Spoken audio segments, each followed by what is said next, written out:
Igsoon atong bag-uhon ang atong kinabuhi.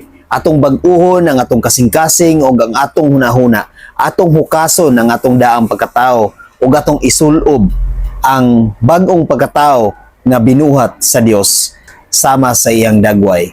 Efeso 4 versikulo 24. Isulob ninyo ang bag-ong pagkatao nga gibuhat sa Dios sama sa iyang dagway nga makita diha sa matuod nga kinabuhi, matarong ug balaan.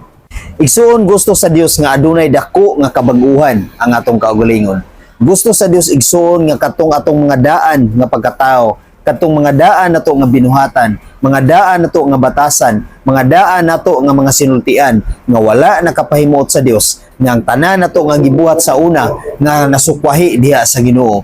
Gusto sa Dios igsoon nga hukason nato kanang tanan ug atong gamiton, atong isulob ang bag-ong pagkatao nga gibuhat sa Dios. Atong gamiton ang mga pulong nga iya sa Dios nga mao kanay gusto sa Dios nga mugawas atong baba ug dili kadtong mga pulong nga kalibutanon nga wala nakapahimuot kaniya. Gusto sa Dios igsuon nga makita sa tagsa-tagsa kanato nga kinabuhi ang iyang dagway. Tungod kay ato man gikinabuhi ang iyang pulong sa matag adlaw. Gusto sa Dios igsuon nga mahimo kita nga matarong og balaan dinhi sa kalibutan, nga magkinabuhi kita kanunay subay sa iyang kabubuton.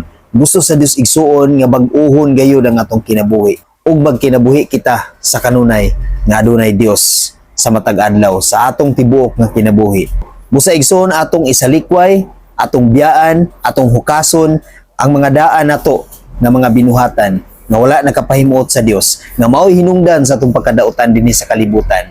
Ug ato gayud nga gamiton, atong isulob ang pagkamatarong, ang pagkabalaan nga mao gayud ang gusto sa Dios nga mahitabo sa atong kinabuhi, nga mao'y makapahimuot kaniya nga sa kanunay magkinabuhi kita nga balaan ug matarong dinhi sa kalibutan. Amen. God bless sa tanan.